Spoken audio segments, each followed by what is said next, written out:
Recording has started? Great, Yes. yeah.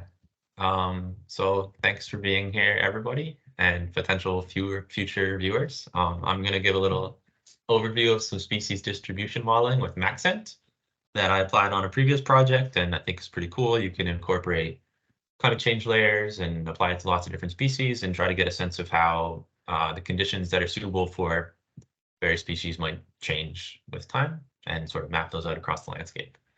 So I'll share my screen here. I kind of set things up to be like a bit of a quick overview, like PowerPoint presentation, and then some like code walkthrough. So let me know if you have any questions as we go. But yeah, so basically, this is kind of an example. You see my PowerPoint, right? Yeah, this is kind of an example of the kind of output we might get for here, which is for Saskatoon Serviceberry. So you can kind of see like you can picture what you're going for is kind of like a raster, layer of suitability for this species based on the conditions it prefers, and you can get a sense of how that might change under climate change or spatially across the landscape. So this is all based on code that we got from Julie Lee Ya. So I think at the time she was with UBC, maybe doing a postdoc, and Patrick Burke took a like a workshop with her that included some of this code. But it looks like she's now with University of Ottawa in a lab that does some pretty cool looking stuff. So definitely take a look at her and like could even be somebody to send that job application to for the quantitative ecologist, but we don't really have much of a relationship with her. We just kind of Patrick took this course long ago. So yeah, all credit to her on the background and the code, and I'll make available after this session like a copy of the training slides and the training code that was the content of that workshop. And then I basically took chunks of that code and modified them and applied them for a project EN 2718 climate modeling with TNG, Chilcotin National Government. And so that's kind of what I'll be showing you one example of. But you can look at the original material after the fact. And so, yeah, general steps of this kind of workflow is you always want to start from, an ecology understanding. So if you choose your species, you kind of want to research, what conditions it's generally understood to prefer. And, you don't want to just be like throwing all these layers in and sort of letting the model kind of pick them out for you, because it's kind of you want to start from somewhere like a real understanding of the species. And then once you kind of know, some of the conditions that the species thrives in, then you start to collect your data sets. So the key one is a digital elevation model, a DEM. And then, some like boundaries, like a model domain polygon and things like that. And once you have a nice DEM and your model area defined, you can generate some additional indices. I call them terrain indices here from the DEM, such as the slope, aspect, elevation is just from the DEM. Things like a topographic wetness index can be useful. So that gives you some of your like physical layers, which are generally not going to be changing, but they're still really important controls on how plants distribute across the landscape.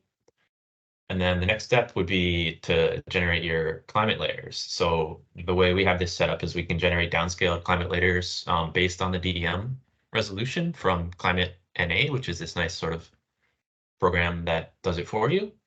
And so these are the layers that are going to be changing if you're considering like a climate change context. So you can generate these climate layers for the current conditions to try to understand the current species distribution, and then feed in different values for what they may look like in the future to get a sense of how those distributions may change. So once you have your like environmental layers, so your DEM layers and your climate layers, you can collect your species observation locations. So there's some good like repositories online where you can just get it. People have seen this plant here and they recorded it and it's spatially located. Then there's some cleaning that you generally want to do. So like removing unreliable observations or maybe like subspecies that favor slightly different conditions, things like that.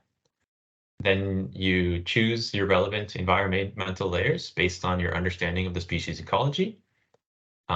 So, you can generate all sorts of climate layers, but you kind of want to pick some that make sense in terms of what you expect the species to prefer.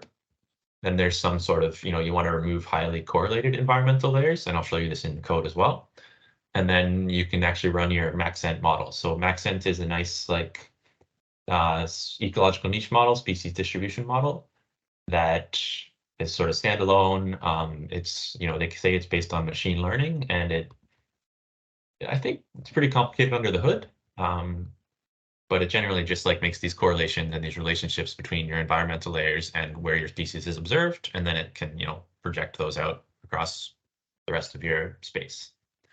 So you can run a basic version of that with some like default parameters and layers, and then you can kind of rerun it a few different times to tune your different parameters and to like retain certain environmental layers, because some, maybe some actually don't contribute much to where the species is occurring. So then you can drop those. And then you can evaluate your metrics with some like performance metrics like area under the curve. And then once you sort of settled on a final model configuration, then you can apply that model to your full environmental layers to map those out across space and into the future if you feed in future climate layers. And then, you can generate nice like maps and summary figures and statistics for reporting. So any questions on the general workflow? Yeah, Dave, yeah, just hop in whenever. Where is ClimateNA? You download it from a website. I'll show you here. So you just go to ClimateNA.ca, and then it's called, it's a standalone MS Windows application. So you can like download it from this website, and then it just opens up on your computer, and you can kind of feed it in whatever elevation model you want, and then it spits out nice downscaled climate data. I don't want to hijack the good kind of process explanation with what are more sort of end of the talk discussion questions, but I'm going to anyway. Yeah. You mentioned that Maxent is fairly sophisticated, and it's got perhaps some like machine learning algorithms going on under the hood. I can't remember if that's the exact language you used. Yeah. That's great. To what extent is it like well known and understood to be defensible, and to what extent is it like experimental in somebody's thesis project? Like if we propose this to a client, would they likely say, "Oh yeah, that's bulletproof," or is it more like, never heard of that? No, it's widely used. And it's very widely used, yeah. Yeah, well documented, well supported, for sure. Okay. So nothing, yeah, it's defensible. I'd say it's a good one to pick. And I just pulled up the sort of website for it here. There's, I think, American Museum of Natural History, but some other partners, Center for Biodiversity and Conservation, a couple individual researchers, AT&T Research, and this is a nice place to go for like some tutorials and stuff too. Like they have, tutorial data and slides and stuff if you want to look at like tutorials on Maxent specifically. Nice. Yeah. So breaking down a little bit more like where you might get some of these data pieces that fed into the general steps. So starting from the physical data, you need your digital elevation model, and you can get that from lots of different places. So, at various resolutions, various data sources may be more or less appropriate depending on sort of the spatial scale that you're working at. Like, for the entire continent, you can get some sort of like higher resolution, or like, I guess, lower resolution things from like databasin.org or the Canadian Digital Elevation Model. And maybe if you're thinking about like a smaller scale, spatial scale, like within BC or something, you can find some nice BC DEM tiles that you might have to like stitch together, but they'll probably give you a high resolution product. Or if you're really thinking about like a more local scale and you want to capture things like small scale topographic features, maybe you can dig up a LiDAR source. But those are, probably not as extensive coverage and, hit and miss if they're available. And then also like as your DEM resolution increases, the processing for all your final steps increases as well, or all the subsequent steps.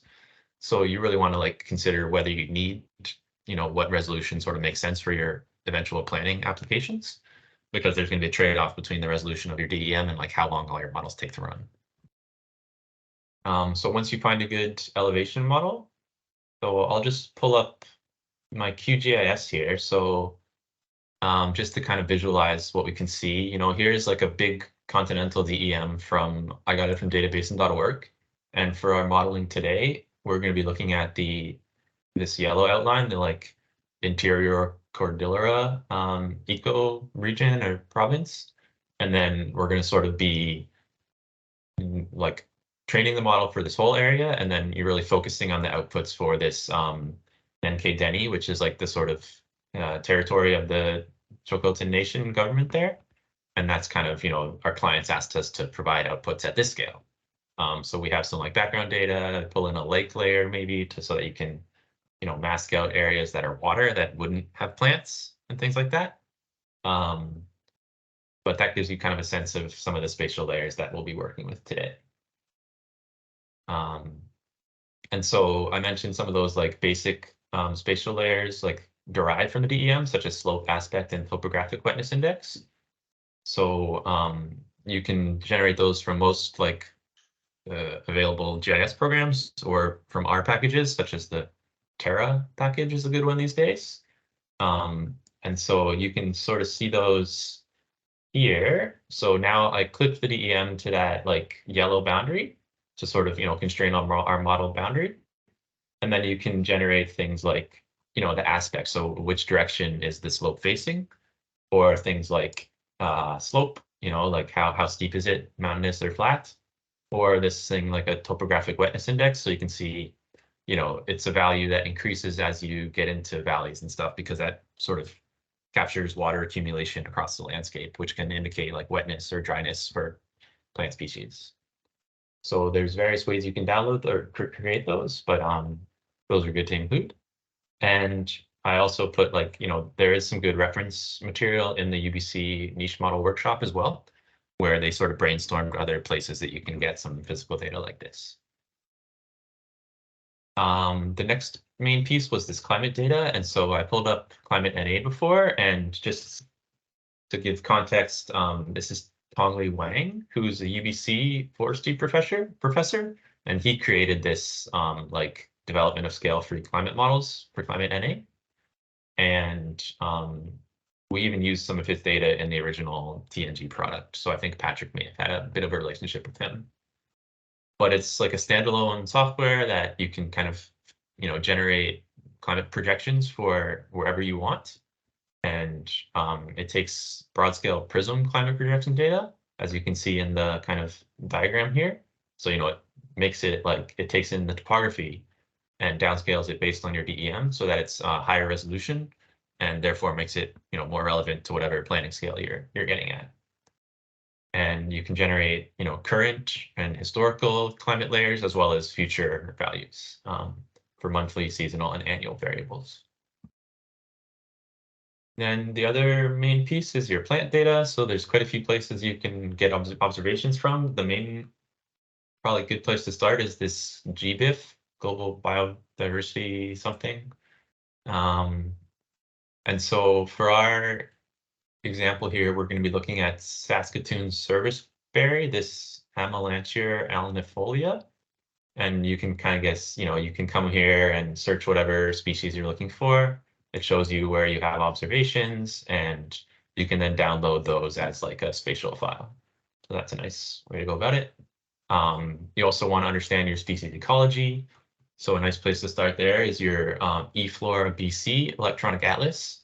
So here's the page for our Saskatoon Serviceberry, and you can look at some of the like maps or species ecology, which is a really good one. Like, it prefers these elevations or these aspects or this soil moisture regime. So that's how you can kind of start to narrow down which of your environmental variables you want to include.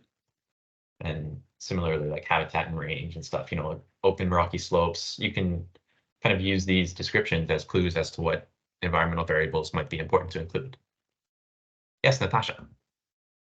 Sorry, maybe I missed this, but did you mention, is there like a Canada-wide equivalent of that? Is it GBIF is sort of like the best? That's the global one?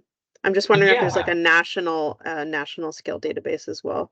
I don't know off the top of my head. Yeah, I think GBIF is the widely used one, and I would just assume that people use it for Canada, and it probably includes everything that you're going to want. But it would be worth checking out for sure. Aaron, I just have one other gnarly question, which we can postpone to later, but I can see how, slope, elevation, aspect doesn't change with climate change. Temperature and precipitation are pretty well predicted by climate models and changes in those. But things like topographic wetness, I mean, that usually requires more of a biophysical model. I'm just wondering whether, like, let's say things get super dry. Yeah. Is topographical wetness going to change as a No, indicator? it's not. No, it's not based on any sort of like how much water is being input to the landscape. It only captures the effect of the shape of the landscape. So it's basically just like accumulation zones versus like flow zones. So that's just entirely based on the shape of the, from your elevation model. So that wouldn't be changing with the future. There are ways you could build on that where you could actually start to like include a hydrological model and actually route, a certain amount of input of water through the landscape, which would then, change with climate change. But this is just like a purely physical, the shape of the landscape index. Okay. Right. Yeah. Thanks. Any other questions? Yeah, and the other, there's also, I would definitely just direct you to the niche model workshop as well. There's some, occurrence reference sources, so maybe there's some more suggestions there too. And then once you have your kind of data layers assembled, you can get into your species distribution modeling or ecological niche modeling. Maybe I saw in the paper Natasha sent today that they prefer ecological niche modeling as the terminology. Maybe it's just because it like reflects that you're not actually like it's not actually looking at where species are. It's more like the conditions that provide good habitat for the species. So that may be a little more direct way of saying that. But you see both in the literature. Aaron, I will say I think species distribution models are typically more reliant on just the species distribution of occurrences or like survey data than the like bottom up environmental conditions. So maybe that's like the difference. Okay. Yeah. And Julie used niche model in her training and stuff, so that might be the way to go. But yeah, I linked to that Maxent tutorial from the creators from the, that one Maxent website. So this has really good, like, some training tutorial explanation of all the parameters and stuff. So this is really where you want to look to get at the nitty-gritty details. But then there's also, sort of general training, like this is just from the R documentation for the raster package, but it's all about species distribution modeling, sort of like basic theory. And then it also includes like, a section on Maxent and how to interpret those or how to run those. So it could be useful as well. And then, check out the niche model workshop slides and the suggested reading therein. And that's my very brief overview of the kind of data sources and the process, and just like things that are on my mind that you might want to do better in the future, or improve the workflow or something like that. Is soils is really important to how plants are distributed across the landscape. And for our previous modeling, we weren't able to find a good like soils database at the proper resolution that actually provided information at the scale we were working at. This harmonized world soils database I came across since that time, so it might be useful. You can kind of get a sense of like the layer, the resolution it breaks things down into. So maybe check that out, but I'm not even sure how to include categorical variables because that's just like soil classes, right? So everything else we've been using is like continuous variables, smoothly varying temperature raster or something like that. So that might take a little bit of extra fiddling, but I think it's doable with Maxent. Similarly, superficial geology, and I think like soil and superficial geology, a lot of that variation is going to be captured in your raw terrain indices, like your elevation and your slope, because that's going to define how soils form. But it might be nice to include those layers as a direct soil layer as well. Another potential improvement for the future is that there is now an R package for ClimateNA, as opposed to like downloading that little application and running it point and click. You can probably incorporate this directly into the R workflows. I haven't tried that, but it could be useful. And some things to improve the like sort of overall process is some actual model, like I guess validation. So if we projected these predictions for a certain area, maybe you could incorporate some sort of community-based monitoring, like you have people go out and actually look for where these plants are in their local area and see how that matches up with your current predictions of the model. And then you can even start to build up like a long-term monitoring data set to start to get a sense of how, whether they're matching up with your projections. Yes, Dave.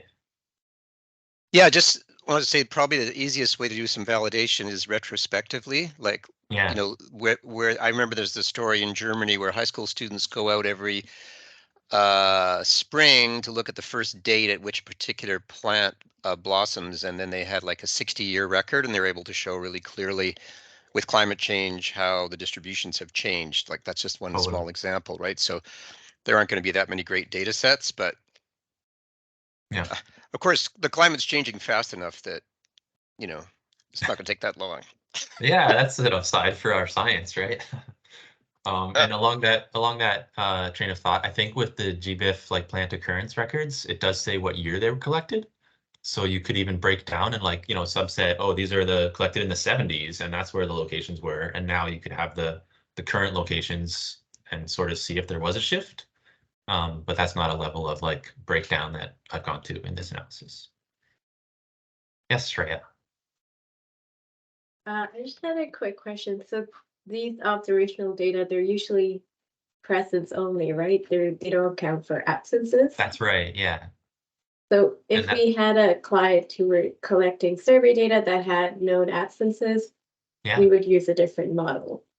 You know, I think you can feed in actual absences into this model too. The way we have it set up is that it kind of just like creates some like background like pseudo absence data currently. Yeah, I'm not you'd have to look more into the specifics of that. I would imagine it's possible to feed in actual absence data though. And that's that's an important part of the full picture too. So yeah, it'd be great to collect that as well as presence data for sure. And then my final sort of consideration is, just always keep in mind sort of which climate scenarios and projections and ensembles are the latest and greatest, and put some thought into those when you're actually projecting and using those as your inputs. Any questions on my very brief PowerPoint before we sort of look at some code? Just one more thought, Aaron. Just when you want to get a sense of how plants vary across various environmental gradients, presumably you'd want to choose an area that's large enough that you basically extend out to where you don't find the plants, so that whatever it is, temperature, elevation, moisture, or something else, is limiting that distribution, right? So I noticed that you started with quite a large area in BC. Was that intentional to be able to get areas? I'm sort of riffing off of what Shreya said. You also want to get areas where the plant isn't. That's right. Yeah. So that is sort of intentional. And you'll see here, I mean, so this was kind of, the yellow is the whole model domain. And like the idea is that it's sort of a similar ecological area based on this ecozone. And then, you can see these are the GBIF downloaded plant observations here, these red dots. So, it's mostly in this sort of middle zone, and it does extend farther, but, the plants are a lot less frequent up here. That could just be a result of like there's less people up there looking around for them. So maybe, this is a much more populated area, therefore people find more of these plants here. But I think it is worth, including a wide environmental range of like a gradient for sure. And just sort of for context, we can click on one of these and see what sort of stuff is contained in each observation. So,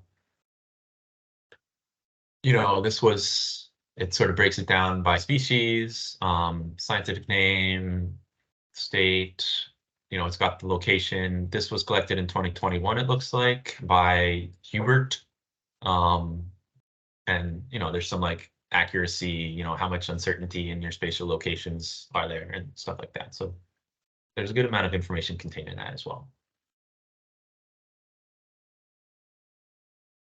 Yeah, so if there are any other sort of like broad questions, I'll try to quickly run through some some R code training here. So I have this set up as just like its own folder, which I call SDM training. And I always like to set up an R project when I'm doing R codes, because that just kind of, it sets the like file paths and everything. It's all sort of like relative to where this project is saved. So you don't have to always manually set your file paths. So to start things up, you can just click on this proj file. And then I kind of set up the folder with some things like background data, climate data, plant data, and then like your code lives here. So the first R package that, or the first R code that I'll look at is this background data. And so how does the text look? Would it be better if I made it bigger for everybody, or this looks kind of sweet spot? Fine. Okay. That works for me. I'll just quickly run through these steps, and I tried to like comment out the steps that take a long time with processing and just like load them from saved versions so that we don't just like sit here watching it churn away. But a couple of them take like, you know, a minute or something.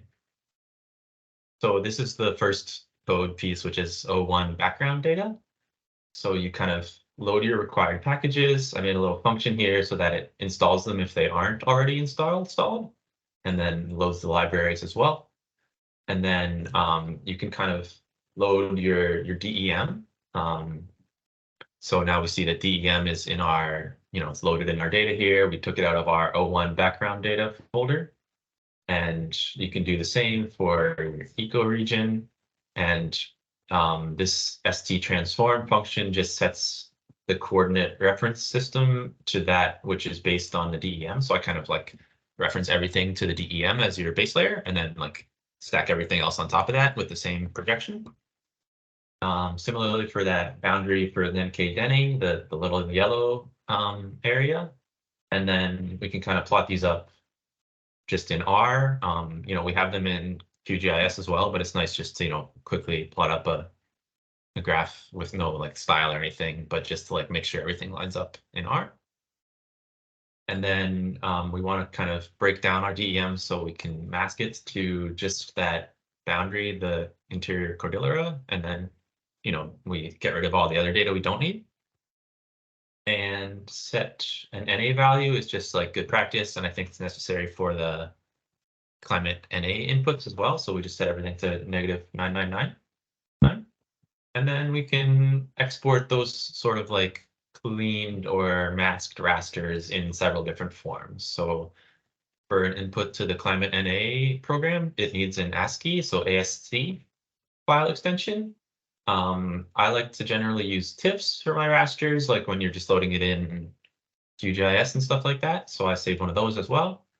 And depending on what sort of like terrain indice calculations you're using, something like this sgrd format may be useful. Like if you're using Saga GIS or something, yeah, sort of whatever your input program needs. And so those take a second, but now we have in our background data, we saved like we reloaded in DEM full, which was the whole DEM, and now we have like a nice saved DEM, which is just our like this one here, right? So it sort of loads them in and saves them back into the folder. And then we can go back to files here and pull up our next script. I like to restart R at the start of every script just to like clear your environment and stuff. Again, load your packages.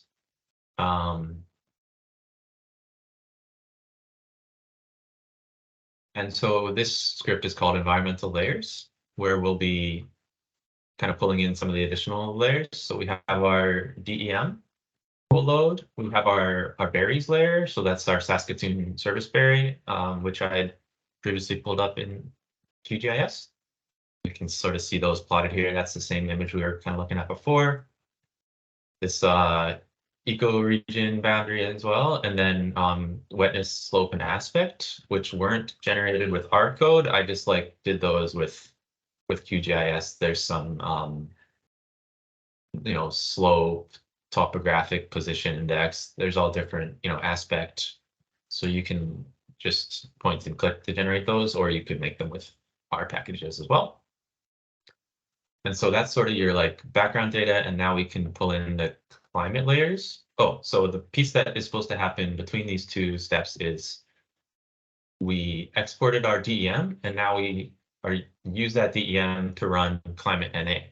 So climate data, ClimateNA is like what I downloaded from that website. And now there's an application in this folder, so you can, you know, open that up. It's just like this little kind of boring looking interface here. But basically you can generate these predictions for a single location or for a multi-location. And in our case, we're going to be doing multi-location, so we can feed it in a DEM. And so the DEM that we saved was back in SDM training background data, and we saved it as an ASC file, and there it is. So we can open that as our input file, and then we specify the output folder as well. And so we would say maybe we put that under climate data, and then you can kind of it makes it like a new folder based on whichever projection and time frame you're using, and it'll save it in that location. So then once you've specified your input file, you can choose like, you know, sort of what data set do you want to export. So your, you know, 1961 to 1990 normal period, so these 30-year normals, or more normal data. So I often choose your 1991 to 2020 as your like current climate understanding. And then so you can see that it would save that as like normal 1991 to 2020 as like a folder in wherever you specify it. And then you can choose whether you want to specify just your sort of annual variables or seasonal or monthly or just like all of them. And that's, I usually just generate all of them because it's kind of nice. So there's 265 different variables. I'm not going to run that because it takes like 20 to 30 minutes for this size of a DEM. And it's like, it doesn't give you any indication of progress or anything. It's just like says it's running, and then eventually it'll say completed. So it's kind of, you know, nerve-wracking, but it always works for me. And just for context here, these are the climate variables. So I just went to help on the ClimateNA site and then climate variables predicted. So you can see here, there's your annual variables like mean annual temperature, you know, warmest month, temperature difference between winter and summer, precipitation, and these like heat moisture indexes, as well as some other derived annual variables, you know, degree days, frost-free period, things like that. And then they sort of break those down into seasonal, so like winter, spring, summer for a lot of the similar variables, or monthly variables as well, like, you know, 01 to 012 for the same kind of temperatures and precipitations and things like that. So that this is where you go to see what you can spit out of ClimateNA, and you know which of these is going to be relevant for your species of interest. Yeah, so once you generate in your O1 background data, you generate the DEM that you're going to use. You use that DEM that you saved. You open up your ClimateNA, and then once you export your ClimateNA layers, you can go into your next script here, which was your environmental layers, and you load your ClimateNA data. And so what that looks like is, so in O2 climate data, we now have a folder for our normal climate layers, and you see all those, you know, climate moisture deficit, you know, climate moisture index, your different degree days and things like that. So there's 267 different climate projections there. And we have that for our normal period from 1991 to 2020. So like our current data. And I also saved a projection for a 13 model ensemble for SSP 245 for both a 30-year period from 2041 to 2070, as well as 2071 to 2100. So like two future time periods. And those have the same climate data layers, but now they're projected for the future. And so you can think about like what actual SSP you want to use and whether you want to use an ensemble or just a specific model. And that there's probably lots of like discussion on that and changes rapidly. But in the end, you back in the R code here, you can specify which of those many climate layers you think are important to controlling where your species is based on your understanding of the species ecology. And you can like list those out in just a vector here. So I just made a list of those. you see, you know, I think mean annual temperature, temperature difference, humidity, climate moisture index, spring precipitation, things like that. And then what this next line does is it just makes like it lists out those file paths. So we were just looking at O2 climate data at normal 1991. And then it, you know, here's the MAT ASCII, the SHM. And so that it's just going to tell it to read in those layers, which this next line does. And again, you set the reference coordinate reference system based on the layers. And now we can see layers here. We have loaded in, you know, it's a raster stack. So it's like all these different rasters, they all have the same extent and resolution. And it includes 11 layers, you know, and those are the value or the climate variables that we told it to read in. And it doesn't do very well with like saving the names of these variables in a raster stack. So I always sort of set those manually. And the other piece before that happens actually is that so far these are just the climate layers, but we also wanted to add on the DEM, elevation, the wetness, the slope, and the aspect. So we can just stack this raster stack with those other 4. And now we have like 15 layers of rasters, right? Because we have slope, aspect, DEM, wetness in there as well. And we can set the layer names. So it's going to be the same, but that's going to be helpful when you load this raster stack up in future scripts. Yeah, so then we've got like our current climate layers, our DEM derived like topographic layers, and the next sort of piece is to look at our berry data, or our plant location data. So you can see we read in berries up here. That was the original like downloaded from the GBIF data source. And there's some sort of like processing that you can do beforehand so that you're not like, you know, using repetitive observations or those with really low spatial accuracy or maybe subspecies that have potentially different ecological requirements. So you can filter based on the coordinate uncertainty in meters, which is one of the layers in berries, or one of the fields, I guess is the word. And so I just chose anything that's, you know, more than 100 meters uncertainty, we can throw it away. And similarly, we can get rid of values that are subspecies just by filtering by this taxon rank where it's just species. And so we previously had 3,062 berries, and now we're down to 1,517 berries. And just some tidying to only select the columns that we want. So now we just have our berries layer, our decimal latitude, decimal longitude, and like a geom file that saves the spatial locations. And so the next thing we want to do is for each of those berry locations, we want to extract the values from all of our environmental variables. So that's with the raster extract function. And we extract the environmental layers to the berry locations. I think this one takes 30 seconds or something. But basically you can picture it as like this stack of all these environmental layers. And now it's drilling down through that stack to pull out, okay, what's the mean annual temperature at this point? What's the elevation at this point for all the berry locations?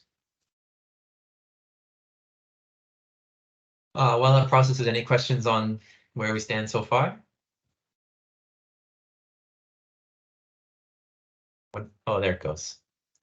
So now let's look at our data values. Maybe it's easier to look at it here. So now we have, again, those 3 columns from our berry locations, right? Species, latitude, longitude. But now at each of those locations, we have the value of all of our environmental layers, as well as our geometry. And so it's nice to save those locations with the environmental layers appended on them, just to sort of keep it for future reference. And so the next step in our like sort of pre-processing of the plant data is to use principal components analysis to get rid of like really highly correlated or really similar observations of our berries. So just some like sort of housekeeping here to select the layers that you want to use.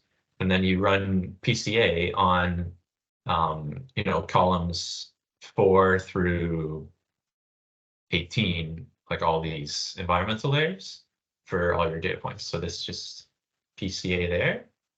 And let's see what that looks like.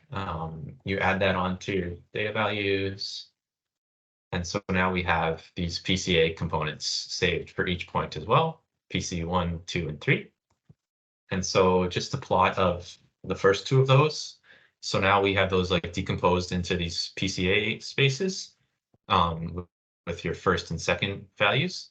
And you can see there's a lot of like clumping in here, right? So that's a lot of berry observations that are like very highly correlated or like maybe redundant in terms of locations. And so you don't want to like unduly weight those conditions.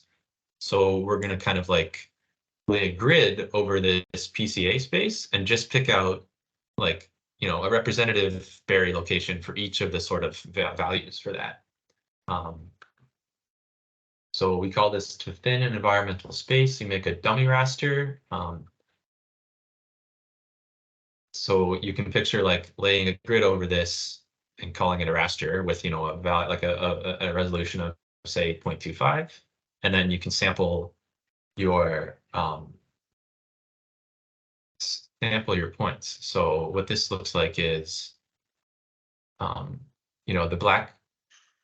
So those it's the same data set as before, but now we're only keeping the points that are colored in red here, and we're dropping the ones that we remained in black. So it like, yeah, it just thins it so there, you don't pull out all these clumpy ones here that have like the same principal component environmental variables. So it like sort of weights the whole range of environmental conditions more evenly. Aaron, isn't it possible that some of those redundant points are not redundant once you add a third dimension, say like principal component 3? Yeah, I think that's totally possible. So you could do the same for like, you could probably do it again, I would say, sort of the same step with PCA 2 versus 3 or something, and also lay a grid over that and select again. But that's a step I didn't take, so that might be something to consider. Yeah. And is it possible some of that clumping is due to kind of Tobler's law of geography that close things are more related than distant things? Like, is this basically spatial autocorrelation that's causing that clumpiness, yeah, or is it some other dimension of? No, I think if it's that, then you could just do like some geographic weighted statistics to downweight things that are close to each other. That would probably be another way about it, but I think it is sort of what you said, like that's what's going to be generating the autocorrelation here, and this is a way of accounting for that. Right. Yeah. Where did we do points? So now we have, we can save that thinned data set. So we're down to we're down to 515 remaining observations. So it's sort of the trade-off between having a lot of observations to like make your model better versus like removing those that are sort of redundant. So there's probably some fiddling that could be done there. Like you can set the resolution of your sort of sampling grid over this, and maybe you could do smaller boxes so that you retain more points in the end. But that's going to be sort of unique for every case, every plant that you're looking at.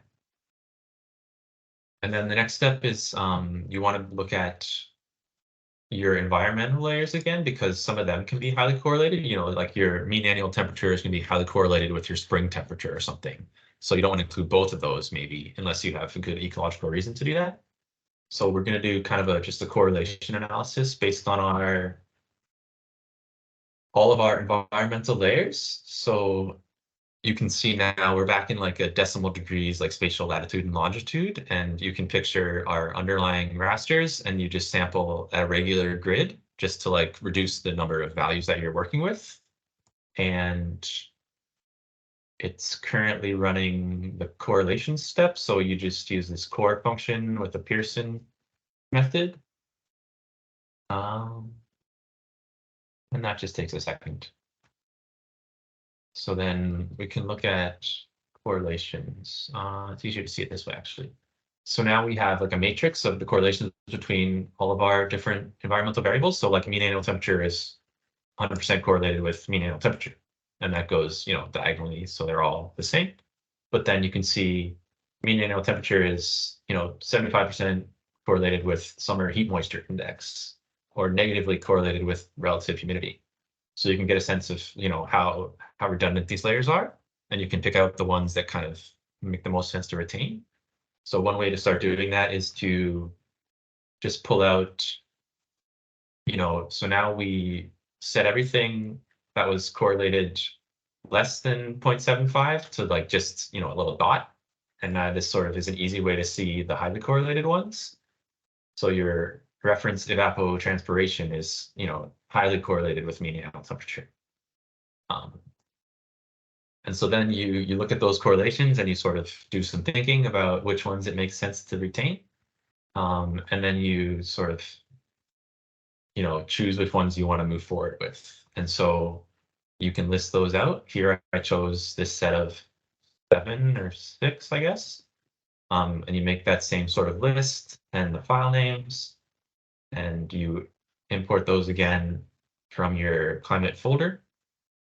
And, read them in as a raster stack, combine them again with your DEM derived variables, because again, we're only reading in those climate layers, and then we want to add back on wetness, slope, elevation, and aspect, and save your final layer names, and save that final stack of like all the environmental layers that you'll be putting into your subsequent model. I should probably run that.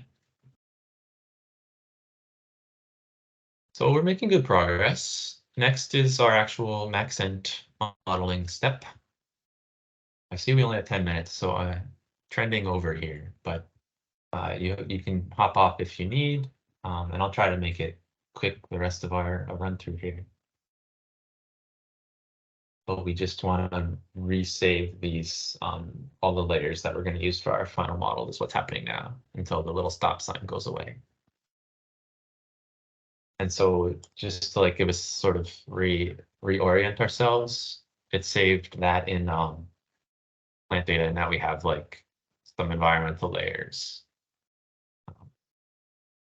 So those saved. Next, we're gonna run our Maxent, so O3 Maxent. There's some like specifics about having Java installed on your computer, and like this package R Java that I've always found a little complicated, but you have to use like the same version, 64-bit versus 32-bit Java. Otherwise, they don't work together. Your version of R and your version of Java. And I included a little like tutorial on that I found helpful on that there. But that can be a little bit of a holdup. So now we're all set to actually implement our Maxent modeling. So we load our data. We have our thin location, so our 515 observations. We have our raster stack of layers. So let's see.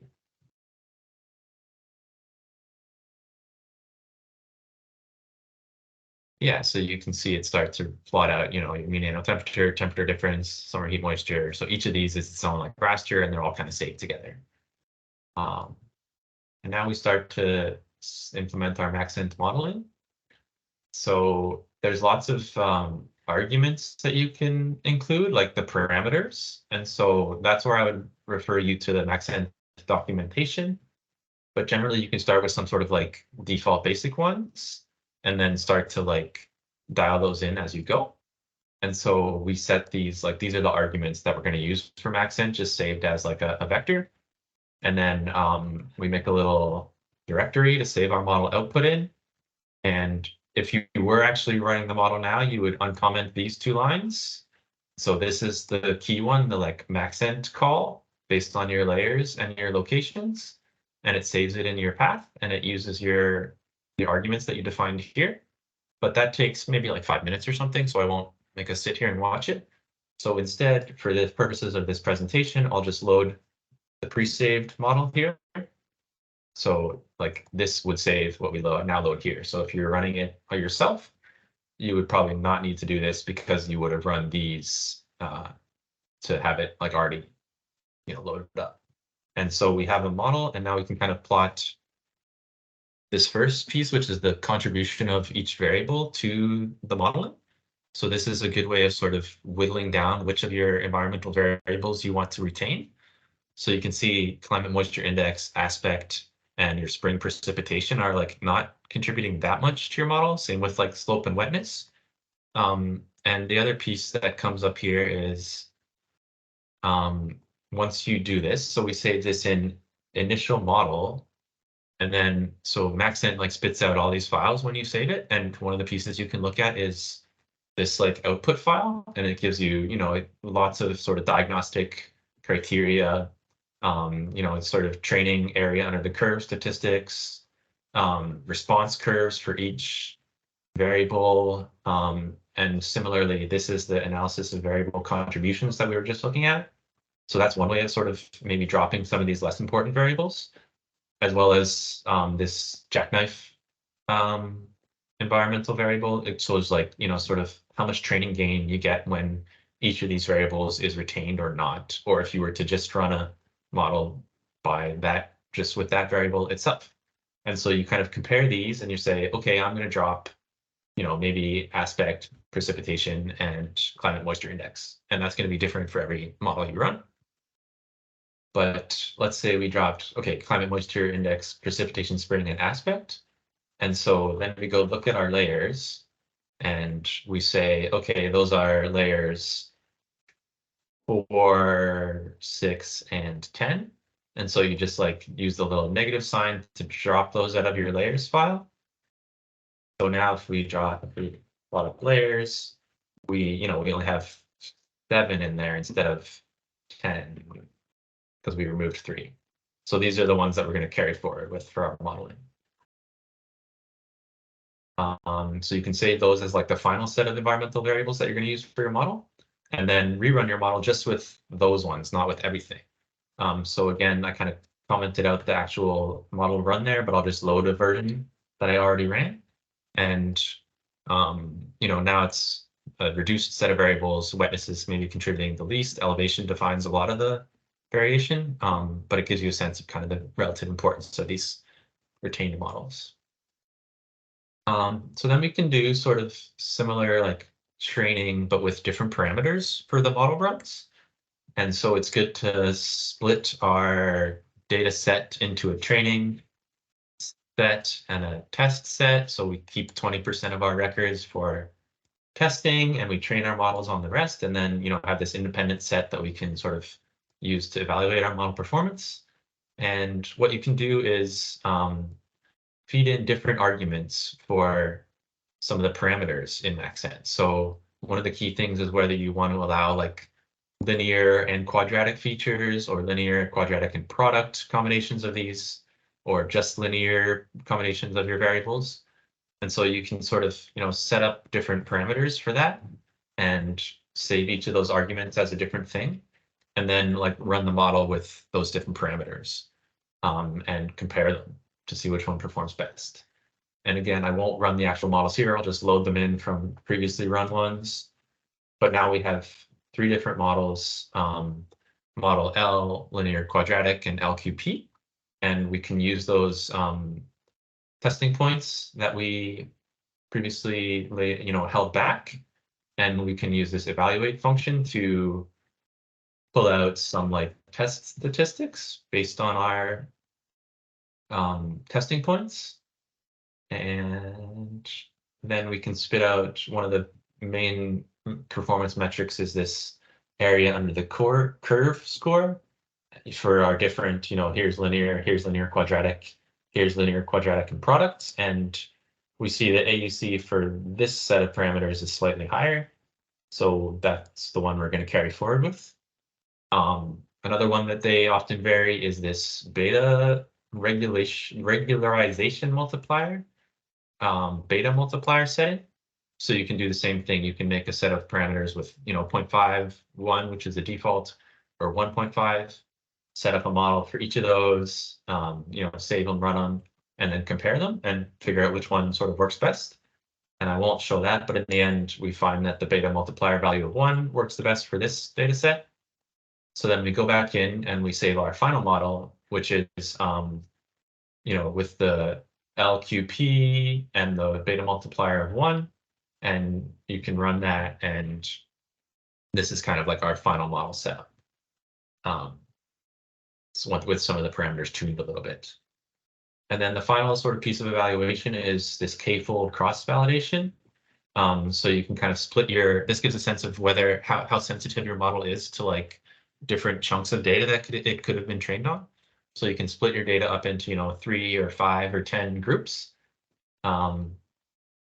And just like run the model on each of those different sort of subsets to see whether thanks, Hugh. Yeah, great. Thanks for tuning in. So you can sort of see whether you're, how sensitive that model is to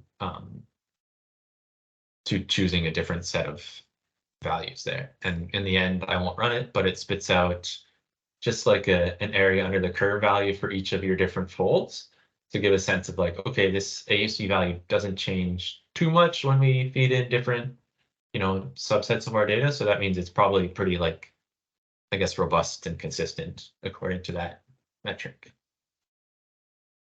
Yeah, so then the next step is we've dialed in our model, we've trained it, and now we actually want to like generate our predictions across the landscape.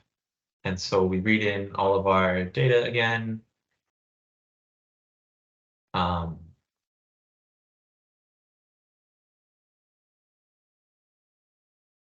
We can. So now we have our final environmental layers for the current normal period. And then you can apply the model with this predict function based on our model object this is our final, the ME is the final model object, large Maxent. And that takes a little bit of time as well, but I'll just read it in here and show you what it looks like in the end. So this is now our big prediction of like suitability from 0 to 1 for our full model domain. And you can kind of get a sense of, okay, these valley areas in the middle latitudes are maybe where our current predicted suitability is highest and less so up here. Then you can use the same model, again, like the ME with our future climate layers.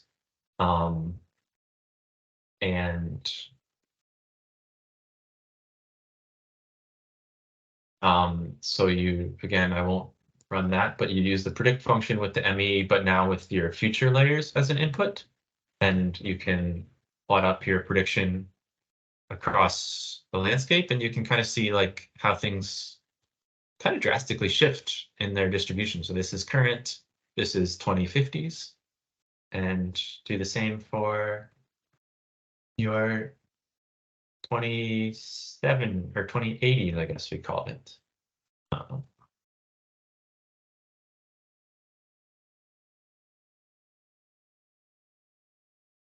And so that's kind of your like final prediction. That's like your main results, and then you can like chop it up and subset it to just the area that you want to look at in more detail.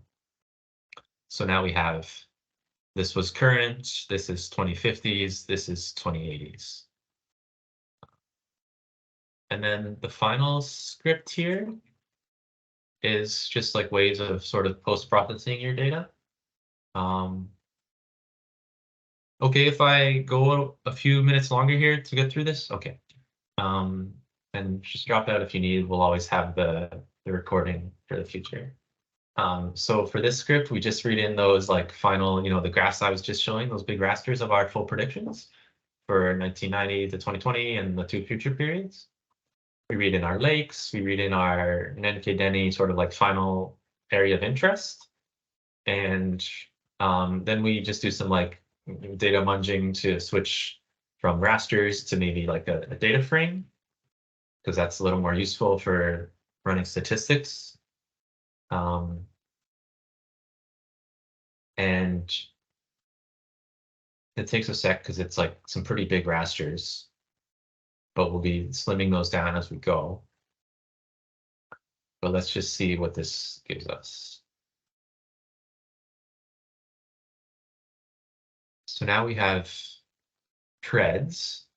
So this is like every cell in the raster with like an X and a Y location, as well as like what the value in that cell is for each of the 3 layers.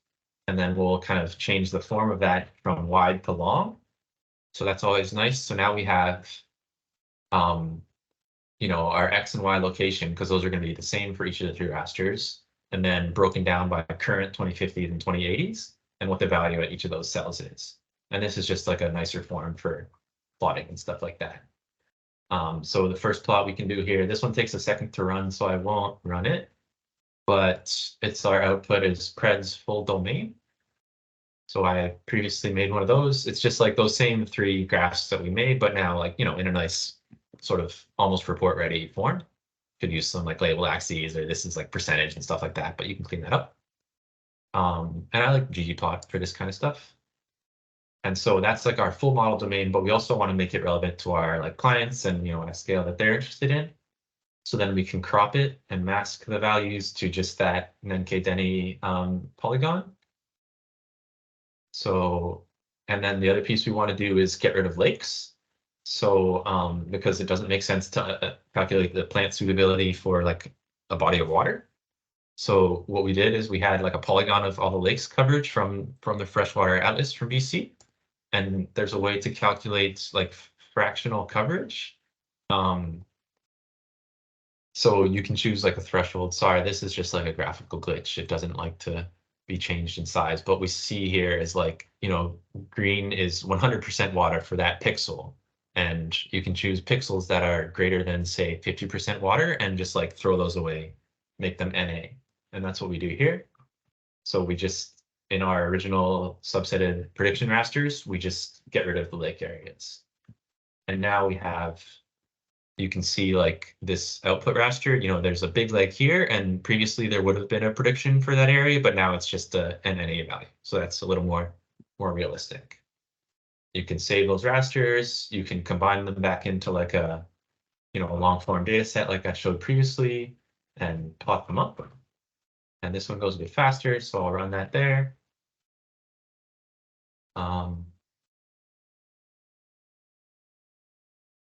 Yeah, so this is the same, like, you know, predictions, but now it's just for our final area of interest. Yeah, some other stuff you can do is like crop your environmental layer. So if you're trying to sort of explain what drives the variation in these suitability patterns, it's nice to kind of like look at how the distributions of your driving climate variables change with time. So I just like read in those environmental layers, which are the ones we fed into the model in the first place, and just also masked them to this extent. And then I convert them into a data frame, and you can calculate like, so now we just have some very basic overall statistics for 1990, you know, in our 2 future periods. So like the mean suitability is 30% currently, and we see it improving slightly and then improving slightly more. And, you know, some standard deviation, max and min and stuff like that as well. Or another way to look at it is probability density plot distributions. So I like these. So this shows your predicted suitability across the entire raster for our 3 periods. So, you know, previously it's a lot like kind of shifted to the low side, and then in the 2 future periods it shifts to like, so the story here is like it's actually improving in terms of suitability in this area under these different climate conditions. And you can do the same for your environmental variables. So here's like a comparison of how mean annual temperature changes over the area in the future. So currently it's centered at like, you know, 2 or 3 degrees or something, and then it shifts to more like 5 or so in the future. And you can do that for, you know, all your other variables as well, and save them as a nice like nice output. Let's see, environmental layer distributions. So this just sort of gives a sense of how the climate variables are changing in that area over time, which is a big part of the story. The last sort of piece that I'll show here is sort of like a breakdown of suitability changes by elevation bands, because elevation we saw was like a key control on where these plants live. So you can calculate the change between your 2 predictions just by subtracting one raster from the other, making it a nice data frame. So here's like the change from current to 2050s conditions, and you see it's like a positive change, you know, all these blue values. So this is, most of these areas are increasing in suitability. There's a few like areas where it decreases slightly in suitability. And to get a more nuanced understanding of that, you can break down those changes by some like manually defined elevation bands. So we can, let's see, this one skipped. Change plot. So now current to 2050s changes in suitability for each of our different elevation bands. You know, up in the mountains, like at the very high elevations, maybe it's kind of staying the same, but a lot of these mid elevations, we see sort of improved suitability. And that's just like another way to break down and understand how the distribution of these variables is changing across the landscape. And you could do the same for, you know, 2050 to 2080s. And oh yeah, the final piece is just like a histogram of where our current berry observations were selected from the landscape in terms of elevation. So this isn't any predictions. This is just like where we currently see these berries growing in terms of elevation as like a sort of complementary piece of data. That's just sometimes nice to know as well. Yeah, so that is the entire workflow in a very rapid overview. But I will maybe stop sharing my screen. Thanks for sticking around, Dave and Alex and Shreya. I know we went over here, but I'm happy to, you know, answer any questions, or I hope that sort of made sense. And, you know, if I'll make this content available after the fact too. So if you ever wanted to work through it on your own time, you could. Hey, this is great, Aaron. From many different sides of it. I'm not an R coder, and it's fascinating to see just how powerful these commands are, and also how interactive it is, like at different steps when you filter stuff. Yeah. And then it continues on. You know, back in the Neolithic era when I was involved coding in Fortran, you know, you just set up your code and the whole thing ran. Yeah. You didn't stop to look and then adjust, which Yeah. of course makes more sense based on what you see. So actually three thoughts. So one is, it'd be good to circulate that story map URL that you have, because what's really neat about, you know, is how you boiled this down to a very user-friendly, public-friendly story. Thanks to Shreya on that. She took our report and made it in beautiful story map form. So nice going. Okay, well I didn't realize, Trey, that you had done that. So that's great. And then two sort of, well, also the recording I think will be quite useful for one of our clients who's quite interested in doing this sort of thing and actually wonders how it goes on.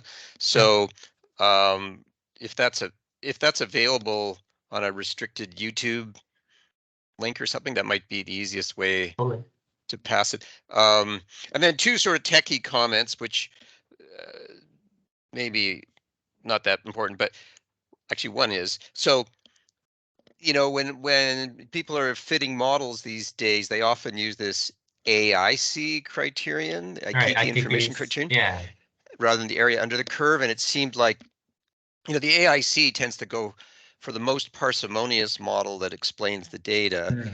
And it looked like that area under the curve will always tend to add more parameters because you'll get more fitting, but it's not considering the penalty of adding more parameters. It's just a thought. Overfitting maybe. Yeah. And then the other thing is, like, that Chilcotin area was always susceptible to fire, and even more so now. And so I don't know, like some plants respond well after fires, like fireweed, and some don't. So that's just kind of in terms of managing expectations, like the Chilcotin may look at this and go, it's great, there's going to be lots more berries. And then there's like this massive, you know, 40,000 hectare fire that goes through, and so